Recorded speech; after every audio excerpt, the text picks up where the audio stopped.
자, 여러분 일단 내신 대비도 겸해야 되기 때문에 선지에 나와 있는 개념어들이 있으면 좀 체크해 보려고 해요. 그런데 여기 나와 있는 선지의 개념이 딱히 안 보이고요. 이건 뭐야? 자, 소설의 구성의 3요소가 뭐였죠?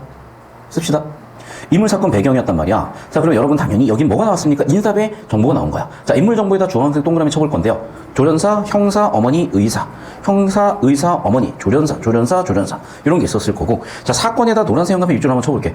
보면 어떻게 됐어? 방관했다라든지, 지시를 받았다, 인정하라고 다그쳐놨다라든지, 뭐, 조련사의 심리나 성품에서 찾았다라든지, 그 다음에 경가 지어서 해석했다라든지, 설득할 방법을 모색했다라든지. 그러면 결국에는 어떤 주인공이 한 명 있을 거고 주인공 관련된 건데, 여러분 1, 2, 3, 4, 5번 선지에 제일 많이 반복된 인물이 누구야? 조련사야. 그러니까 당연히 주인공은 누구겠어요? 조련사겠죠. 자, 또 이제 뭐 이런 학생들이 있을 수가 있어. 아, 선생님 이거는 소설이 아닌데요. 자, 다시 한번 얘기하지만 운문, 산문을 갈라봤을 때 산문은 다 소설, 서사 장르 요소가 있다고. 이해되셨어요? 그러니까 얘는 지금 희곡, 수필, 다시 희곡이나 시나리오, 뭐 극장르라고 하겠지만 어쨌든 서사 장르의 특성이 있으니까 소설 구성의 3요소를 읽어나가는 걸 일단 기본으로 세팅을 해놓으시자는 거야. 자, 이제 두 번째인데 극장르 특징을 좀 더 보고, 자, 이제 보기를 또 볼게. 이 작품은 사람들 사이의 소통 단절의 문제를, 자, 소통 단절의 문제, 봐. 작품에 나와 있을 내용이 아닌 거야. 그러니까 이거는 뭐라고 보시면 되겠어요? 주제라고 보시면 되는 거야. 그래서 주제는 뭐다? 사람들 사이의 소통 단절의 문제가 있다. 그걸 어떻게 하겠어? 조련사가 코끼리로 변해가는 과정이 이 작품의 내용이겠죠? 그래서 이거는 일종의 치트기 같은 건데, 사실 이렇게 의존하는 건 별로 좋은 방법은 아니지만, 보기부터 보는 게 작품에 대한 정보를 미리 알고 가는 방법이니까, 문제부터 보거나 보기부터 보는 접근법도 있어요. 그런데 자꾸 그렇게 연습해버리면, 일종의 보기가 헬스로 치면은 보조 쳐주고 있는 거야.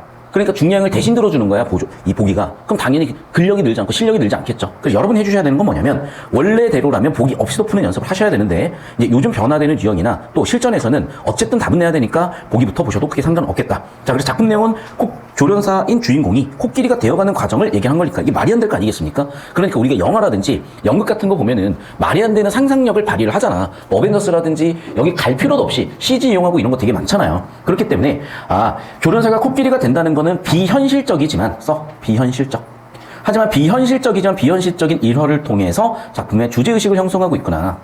이런 게 내신 필기로 당연히 들어올 수가 있겠죠. 그래서 조련사가 코끼리가 되는 비현실적인 사건을 통해 주제의식을 드러내고 있다. 이런 키워드들도 좀 기억을 해놓으시고요. 자, 그 다음에 또 두 번째 내신 키워드는 상징이라는 키워드가 있잖아. 자, 상징이 뭐라고는 우리가 이미 배웠을 건데, 자, 옆에다 상징해서 써주시고, 상징해서 못 쓰겠으면은 한 명이라고 쓰면 제가 좀 이따 정리해드릴 거다.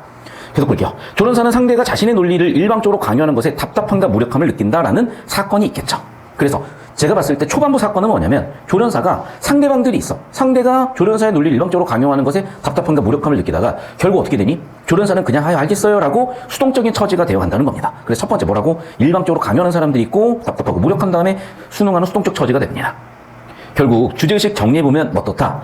조련사가 코끼리가 되는 그 결말은 그가 회복 불가능한 단절 상황에 놓이게 됐음을 의미한다, 이 얘기야. 그럼 실제 코끼리가 된 게 아니라 코끼리 같은 존재가 되었다, 회복 불가능한 단절 상황에 처하게 되었다. 그러면 코끼리가 되는 그 사건은 사람이 회복 불가능한 단절 상황에 놓이는 것과 같구나라고 정리해 놓으시면 되겠고, 자, 굳이 처리해 볼게. 원관념은 뭐야? 주제는 뭐야? 관념적인 건 뭐야? 그거 회복 불가능한 단절 상황에 놓여 있다라는 추상적인 정보를 뭐로 표현했어? 코끼리가 된다라는 보조관념으로, 구체적인 사건으로 구체화시켜서 표현했다고 합니다. 그래서 내신이나 수능에서 나올 수 있는 키워드로 구체화라는 키워드가 될 수도 있겠고, 이렇게 관념적이고 추상적인 것을 구체적으로 표현하는 걸 뭐라고 한다 그랬다? 형상화라고 한다 그랬으니까 형상화라는 키워드도 주목해 두십시오. 자, 내신에서 일단 보기만 가지고 확인할 수 있는 거 첫 번째, 비현실적인 사건이다. 두 번째, 상징적이다. 세 번째, 형상화 개념을 확인해 보시고, 네 번째, 구체화 개념을. 됐습니까? 다섯 번째, 원관념 보조관념이 있으니까 비유도 가능하죠. 이렇게 5가지 개념어가 보기에서 내신 대비로 있을 수 있으니까 정리해 주시고, 수능 대비로는 주황색 정도만 보시면 크게 문제가 없겠습니다. 자, 필기 정리하셨죠? 자, 그러면 작품들 차근차근 한번 읽어보시면서 문제도 풀어보실 건데, 지금 문제 푼 사람 손? 시간 드렸으니까 푸셨어야 돼. 자, 이게 봐봐. 내가 잔소리 잠깐만 할 건데요. 여러분, 내가 그 얘기야. 아까 내가 우리 10분 쉬고 나서 50분부터 10분 동안 문제 풀다고 말씀드렸었잖아.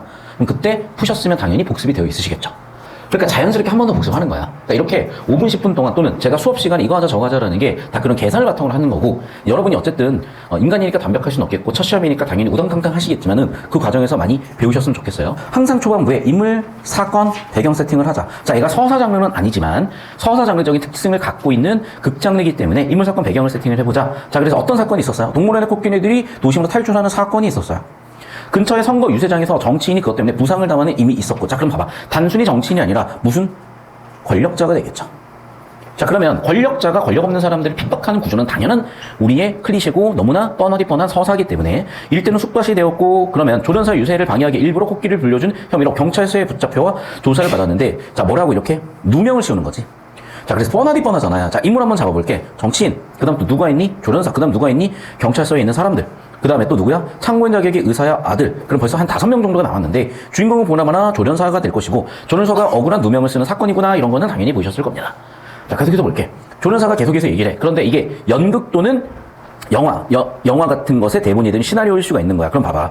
정말인데, 코끼리들은 공연하면서 많이 우는데, 답답해서 우는데, 슬퍼서 우는데, 나 달고 쓰는데, 얘가 뭔가 약간 모자라요. 이게 무슨 얘기냐. 지금 보시면 알겠지만, 정치인이 부상을 당해서 조사를 받고 있는 입장에, 그러면 내가 깜짝했다가는 여기 나와 있는 부상이나 쑥대박 된 것에 대한 책임을 져야 되는데, 지금 약간 말투 자체가 정상적인 성인의 말투가 아니라, 정말인데, 많이 우는데, 슬퍼서 우는데, 그러면서 또 뭐래 심지어 코끼리들하고 소통이 됐는데 라고 했고, 어머니는 거기에 대해서 겁이 많아서 그렇게 얘기를 해요. 두려우면 말이 많아져야 라고 얘기하는 것부터 됐습니까? 자, 그럼 여기서 확인할 건 이거야. 조련사라는 인물의 성격인데요, 자, 이거를요 모자라다고 표현하기보다는 순수하다고 보통 표현을 해요. 얘들아, 녹색으로 정리해드릴게요. 이게 지금 제가 수능형 문제풀이용으로 설명드리는 건 아니고 내신 대비용으로 분석드리는 거 보니까 좀 되게 디테일하게 자세하게 해드리고 있는데, 미리 얘기한다. 수능으로는 여러분 정리하는 거 10분의 1도 안 해도 답이 나와요. 그러니까 제가 수능 수업을 주로 했었고, 그러다 보니까 간결하게 수업하다 보니까 학생들이 뭔가 갈증을 자꾸 느끼는 것 같아서, 그리고 일부 학교 내신에 너무 딥한 학교들이 있어서 제가 내신 출제 포인트를 몽창 잡아드렸더니, 아, 그렇게 해달래? 그렇게 할게. 그러니까 자, 이 영상은 해설 영상이라기보다는 내신 대비 분석 영상이라고 생각하시고 봐주시고, 문제풀이는 여러분 사실 10분 만에 끝나거든. 그건 제가 손필기 영상으로 별도로 올려드리게 할 테니까 구분해서 좀 보셔야 돼. 그래서 이 영상은 문제풀이와 내신 대비 둘 다 하고 있으면서, 특히 내신에 초점 맞추면서 자세한 내용을 다루고 있으니까 내신 시험 범인 학생들한테 많이 도움이 되실 것 같고, 문제풀이 연습할 학생은 별도로 또 그 부분을 집중해서 보셔야 됩니다. 자, 그럼 볼게 얘들아. 정말인데 이런 인데 이런 것들이 전부 다 뭐야? 이 사람들의 어미 반복이고, 어미와 비슷한 어휘로 쓰이는 게 어조기 때문에 어조 반복이라고 볼 수도 있고, 그런데 이런 어미와 어조 반복을 통해서 보여주고 싶었던 건 뭐냐면, 이 사람의 말투 자체가 약간은 좀 덜 떨어져 보이거든요. 아, 정말인데? 코끼리들은 공연하면서 많이 우는데? 라고 경찰서에서 조사를 하면서 할 어투는 아닌데 그 어투를 쓴다는 것부터가 이 사람이 모자라다라기보다는 순수함이라고 보통 읽어요. 그래서 인물의 성격, 여기서 순수한 거야. 자, 그럼 인물의 성격을 순수함을 알려주는 게 뭐냐면 이런 어미를 쓴다는 부분이고요. 두 번째는 뭐냐면, 코끼리들이 답답하다고 울고 슬프다고 운다. 나는 근데 다 알고 있었다. 코끼리가 뭐하고 있어? 소통하고 있죠. 동물과 소통하는 사람이니까. 그래서 코끼리들이 도망갈 조짐을 보인 것도 알고 있었고, 도망가려고 은호다니던 소리도 들었다는 게, 나는 동물과 소통하는 사람이다라는 얘기를 한 거고, 이거는 이 사람이 그만큼 순수하다고 볼 수도 있겠죠. 그리고 그날 공원에 갈 때 다른 나라가 같이 빨리 걸었는데 나는 눈치림이 챘고, 아, 오늘이구나, 도망가겠구나. 그때 코끼리들이 뒤를 살피기 시작했는데 거기들이 꾀꾀꼴 때 눈을 맞췄는데 나도 코끼리랑 눈을 맞췄지. 왜? 못 본 척 도망가라고 해버렸는데 라는 이 부분이 지금 어떤 사건이야? 내가 지금 조사를 받고 있는데 방조했다는 얘기잖아. 지금 방조를 인정한 거예요. 이해됐어? 방조를 인정했다. 내가 책임을 지겠다가 되는 거지. 그럼 그만큼 이 사람이 지금 어떤 사람이야? 계산 없이 순수한 사람이라는 거야. 계산 없이. 됐어? 그래서 이 사람이 순수하다는 것을 볼 수 있는 크게 3가지를 찾아보시오라는 내신 문제가 나올 수 있고, 그건 뭐냐? 이러한 말투. 두 번째는 뭐다? 동물과 소통. 세 번째는 뭐다? 동물이 도망가는 걸 방조했다. 근데 이게 내가 법적 책임을 질 수 있음에도 방조했다야. 됐어? 그리고 이거는 문제풀이에서도 파란색은 중요한 부분이야. 자, 내신에서 중요한 부분은 녹색. 문제풀이. 실전 연습에 필요한 건 파란색으로 제가 구분해드리고 있거든요. 다시 한번 정리하지만, 일단은 녹색은 내신 대비로 잘 정리하시고, 파란색도 정리하셔야 되는데, 이건 둘 다 부분에서 중요했던 부분이고, 왜 중요한 사건이 되는 거야? 자기가 법적 처벌을 받을 것임에도 그걸 모르고 있다는 것도 순수한 거고, 그걸 인정하는 언행도 순수한 거야. 되셨죠? 그러면서 이제 엄마는 뭐야? 큰일 났지. 애가 벌써 방조를 인정했고 법적 책임을 져야 되는 상황이 되니까 일단은 아이를 어떻게든 좀 보호해 주려고 하는 대사를 쳤는데, 뒤쪽 보면 꼭 그런 것만도 아니거든요. 근데 일단은 뭐냐? 보호라고 쓰자. 자, 그런데 봐. 보호하려고 했는데 어머니가 닦아주려고 하니까 어떻게 돼? 조련사가 피해버리잖아. 그러니까 이 행동 하나에서 벌써 어머니가 단순히 보호를 해주려고 했나라고 의심스러운, 그러니까 어머니가 순수한 사람은 아니라는 흔적이기도 해요. 왜? 아들이 거절하잖아. 어머니의 이런 배려를 거절하는 것을 보면, 순수한 아들이 어머니의 배려를 거절하는 걸 보면 어머니도 아들 편이 아닐 수도 있는 거죠. 자, 그러면서 의사가 뭐래? 조련사에게 도망치지 말라고 얘기하면서 거짓말을 만들고 도망가는 거고 직면하라고 그러고 얘기하고 계속해서 얘기하는데, 조련사는 그런 주장에 외면을 하는데, 우리가 이걸 잘못 보면 이해가 안 되겠지만은 우린 지금 보기를 근거로 봤었잖아요. 다시 한번 보기로 돌아가서 이 장면이 어떤 장면인지 생각을 해보잖아. 보기는 뭐야? 그래, 상대들이 논리를 강요하는 거야. 보이셨습니까? 그리고 여기 선지들도 대충 보시면 알겠지만 아마 주변 사람들이 이 사람을 힘들게 만들고 모든 사람들이 강요하기 때문에 그것에서 이 사람은 단절 상황으로 스스로를 만들어 가는 거야. 그러니까 사실은 이 사람을 도와주는 사람이 없나? 이런 가정을 가지고 보는 게 좀 더 보기를 근거로 봤을 때 적절했을 것 같고, 그러면 지금 결국에서 뭐냐? 지금 조련사와 동조해주는 사람들은 없고요. 지금 조련사와 반대 입장에 있는 게 일단 어머니지. 왜? 어머니도 그 언행에 대해서 거부하신 거예요. 아, 겁을 먹었기 때문에 말이 많아서 얘가 헛소리 하는 거예요 라고 해버리잖아. 또 의사 같은 경우에도 명령하잖아. 도망치지 마라. 되셨어? 그래서 의사의 명령이라든지 엄마가 아프네요 라고 얘기하는 것, 이런 것들 자체가 조련사의 의견을 인정해주지 않는, 반대하는 모습들이라고 보셔야 되겠어. 그러면서 형사는 엄마 라고 이렇게 겁을 주고 있잖아요. 야, 나 똑바로 가! 라고 겁을 주고 있잖아. 야, 아까 말했잖아! 라고 하면서 이제 겁을 주고 있잖아. 그러니까 형사라는 사람도 당연히 반대에 있는 입장인 거고, 어머니, 의사, 형사. 이 세 사람 모두 다 방법은 달라. 어머니는 배려해주는 척 하지만 조련사의 얘기를 충분히 공감해주지도 않고, 의사 같은 경우에는 야, 너 그러면 안 되라고 명령하고, 또 형사는 거기서 어떻게 보면 겁까지 주고 있는 그런 상황이기 때문에 당연히 조련사와 반대되는 사람들이다까지 정리해 주시면 되겠어요. 더군다나 봐봐. 너 아까 시인했지? 시켜서 했다고 그들이 널 1년 전부터 코끼리 조련에 투입했잖아 라고 얘기를 하면서 그들이라는 뭘 만드는 거야? 없는 일종의 사건 조작을 하고 있는 거죠. 그래서 누가 사주를 한 주체가 있고 이런 정치인이나 어떤 반대파들이 그 정치인을 해치라고 사주했다는 거, 누구한테 사주했다? 이 조련사한테 사주했다는 거죠. 그러니까 사건을 조작해서 누명을 씌우려는 거잖아, 지금. 이제 그 맥락을 보시면 되겠고, 조련사는 계속해서 뭐 하고 있어? 외면하고 있어. 그러니까 조련사는 외면하고 있어. 조련사는 거절하고 있어. 보이지? 그러니까 조련사는 어머니, 의사, 형사 그 누구와도 소통하지 못하고 단절 상황이 계속 있어요. 그러면서 어머니는 뭐야? 아, 너는 착한 애야. 그러면서 아프다고 해. 말을 못해. 그렇게 말을 못해. 근데 조련사는 뭐야? 그런 어머니조차도 거부하고 있죠. 그래서 어떻게? 너무 답답해요. 그런데 그 답답함을 표현할 수 있는 방법이 뭐야? 이런 행동밖에 없는 거지. 그런데 이 행동을 잘 생각해봐. 발을 구르고 막 기르고 몸을 흔든다? 아이 같은 행동이잖아. 그만큼 얘가 순수하다는 얘기야. 그러면서 말투도 순수한 거야. 보이시죠? 그 말투 자체도 지금 아이 같은 순수한 말투를 세팅을 한 겁니다. 그러면서 형사는 이러면서 소리 지르고 있고, 아유 그럴 거예요 라고 하면서 다 나오지만 이 사람들 모두 다 어쨌든 조련사와는 반대되는 반동인물들이다 라고 정리해 놓으십시오. 자, 이제 중략 샵2로 가볼게. 그러니까 보시면 알겠지만 어떤 장면이었어? 조련사를 다 닥달하고 또는 조련사가 거부하는 그런 장면들이 계속 반복된 다음에, 아, 꽤 지쳐있다. 내가 했는데 내가 다 했는데. 이게 무슨 얘기야? 내가 다 했다라고 지금 시인하는 거죠. 그러면서 어떻게? 그래, 잘했어 라고 하는 걸 보니까 지금 잘못을 시인했지. 자, 그러면 네가 했던 말을 그대로 하면 돼 라고 하면서 잘못을 시인했고, 아까 보기를 바탕으로 보면 수능한 상황인 거죠. 그러니까 누명을 이 사람은 그냥 수용해버렸어요. 친절한 노크 소리가 들어왔고 조련사가 들어오는데, 자, 여기선 이거야. 봐. 따라서 조련사와 코끼리에 대한은 아무도 들을 수 없고 누구한테는 보여? 조련사에게만 보인다는 거 보니까 첫 번째는 뭐니? 첫 번째는 환각이라고도 할 수가 있었고, 두 번째는 상상이라고도 할 수도 있겠고, 세 번째는 작가의 기법이라고 할 수도 있을 거예요. 됐니? 그럼 봐봐. 지금 조련사가 코끼리와 대화하는 상황을 스스로 상상했을 수도 있고, 진짜 정신이 나가서 환각이었을 수도 있고, 이런 비현실적인 기법. 뭐가 있었지? 옛날에 우병우? 드라마 있잖아. 우영우인가? 그럼 그 우영우가 갑자기 뭔가 딱 하고 깨달으면 갑자기 그 어떤 그 청량음료?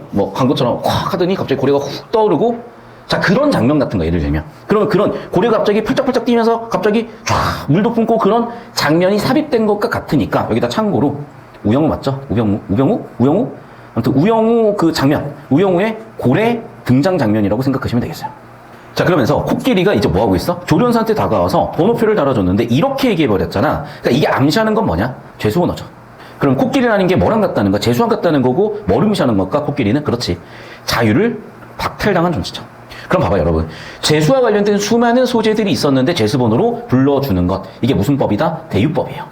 됐니? 제유는요, 여러 가지 소재 중에 대장을 제왕이라고 하잖아. 그게 제유법이고, 얘는 속성을 대표하는 거니까 환유예요. 대유면서 환유입니다. 대유 안에 환유와 제유가 있는데, 여기서는 속성을 바탕으로 속성을 표현할 수 있는 걸 갖고 표현했기 때문에 환유라고 보시면 되겠고, 봐봐. 조련사 목에 화환을 걸어줄 상황이 아니잖아. 그럼 화환을 걸어줄 상황이 아닌데 반대로 얘기했으니까 원어법이다, 반어법이다. 코끼리가 조련사들을 형사가 있는 쪽으로 보내고, 이때부터 말하는 사람에서 차례도 조명이 퍼지면서 조련사에게 조명이 비춰질 때마다 조금씩 코끼리로 변해 있다라는 거는 촬영 기법을 보여주고 있는 거죠. 그러니까 이게 상상인지 환각인지 기법인지 모르겠는데, 어쨌든 우영우 같은 장면에도 보면 갑자기 코끼리가 확 하고 넘어가는 그런 걸 보면 그건 우영우의 상상이겠지만, 여기서는 이게 상상인지 기법인지 모르겠고, 그러면서 뭐래? 야, 너는 토끼사야. 유세랑 얘기만 해. 알겠지? 라고 하면서 챙겨줄 거야. 라고 이렇게 뭐 하고 있어? 기만하고 있고. 기만과 기망은 좀 달라. 기망이라는 건요, 법률 용어로서 사기에 대한 거고, 기만이라는 거는 속인다야. 그러니까 법률 용어로서의 기만과 기만은 좀 구분을 하시고요. 조련사가 편안한 미소를 지으면서 오른쪽, 잠깐만, 왜 편안해졌죠? 자, 이건 두 가지야. 첫 번째는 이걸 반어라고 하는 선생님들 계실 수가 있어. 왜? 지금 불편한 상황이잖아. 근데 반어가 아닐 수도 있고, 얘는 뭐라고 해석할 수도 있냐? 수능했다고 해석하실 수도 있어. 이해되셨죠? 자, 그래서 반어 또는 수능이라고 보시면 돼. 이거는. 근데 학교 선생님 내신에 따라 다를 수 있겠는데, 왜? 지금 절대 편안할 수가 없는 상황이잖아. 범죄자로 확정이 됐잖아. 근데 웃어버려? 어떻게 보면 반어죠. 안 좋은 상황을 웃어버려, 안 좋은 상황을 반대로 표현했으니까. 반대로 그걸 그냥 받아들였다 수능했다고 볼 수도 있는 거야. 오른손을 올려서 이마에 경례를 붙인다 자체도 애들아 생각을 해봐. 이게 좋은 건지 나쁜 건지 모르겠어. 근데 예를 들면 경례는 군대 조직의 상징이잖아. 군대는 뭐야? 자유가 박탈당한 존재잖아. 그러니까 이마에 경례를 하는 것 자체도 뭐야? 일종의 상징이고 일종의 암시인 거죠. 뭐? 자유가 박탈됐다는. 군대라는. 요즘 군대는 잘 모르겠어요. 근데 이제 옛날에 DP라는 그런 게 있었어. DP라는 넷플릭스 드라마 같은 거 보면은 2편은 그거는 완전히 그냥 판타지고요. 1편은 되게 좀 약간 PTSD 제대로 왔어요. 제가 제일 싫어하는 게 그 빵빠레야. 기상빵빠레. 그거는, 우리 이제 남학생들은 곧 꾸게 될 악몽이 뭐냐? 군대 다시 가는 꿈이야. 군생활 하고 있는 꿈이야. 그 다음에 이제 직장인들이 제일 악몽으로 꾸는 꿈이 뭐냐? 일하는 꿈이야. 되게 손해받는 느낌 아니야? 8시간 동안 자고, 일 다 했어. 해서 눈을 딱 떴더니, 현실은 다시 출근해야 돼서 일해야 되는 거야. 분명히 나는 꿈속에서 일을 다 해놨는데, 출근해서 일을 또 해야 돼. 너무 억울하거든요? 근데 그거랑은 비교도 안 될 정도로 멘탈 터트리는 게 군대 가는 꿈. 또는 군대에서 이거야. 내가 이제 군인이 군대 가는 꿈을 꾸기도 해요. 무슨 일인지 아냐? 봐봐. 내가 군인이야. 이등병이야. 족밥이야. 내가 꿈속에서 군대를 전역하고 사회에 나와서 노를 하다가 자야지 깼는데 갑자기 군대인 거야. 이제 그런 꿈을 군 시절에 꿔봐. 그러면 얘는 진짜 멘탈이 나가 있어요. 내 지금 군생활 하고 있는 게 꿈인지 이게 꿈이었던 건지 현실이 꿈이었던 건지 미치려고 해. 그래서 이제 약간 그런 느낌처럼, 죄송해요. 갑자기 쓸데없는 얘기인데, 자, 그런 얘기처럼, 이제 이마의 경례라는 그 자체가 군대의 자유가 박탈된 모습을 비유하고 있는 거다, 상징이다, 암시다, 이렇게 읽어보시면 되겠다고.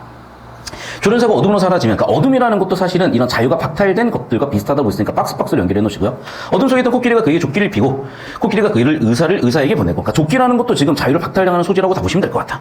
녹음했고요. 코끼리를 사랑하시지만 병입니다. 라고 하면서, 너는 정신이 없는 이상한 예고, 너는 그리고 코끼리를 사랑했지만 이젠 여자를 사랑해봐. 라고 얘기를 하고, 조련사가 행복한 미소를 지며 감사의 인사를 정중하게 한다라고 하는 거를 우리는 어떻게 읽어야 된다라고? 그래. 보기를 바탕으로 봤을 때, 이게 그냥 뭐야? 그래. 억압에 수능했다라고 읽으셔야지 얘가 행복해한다라고 읽으시면 안 된다니까.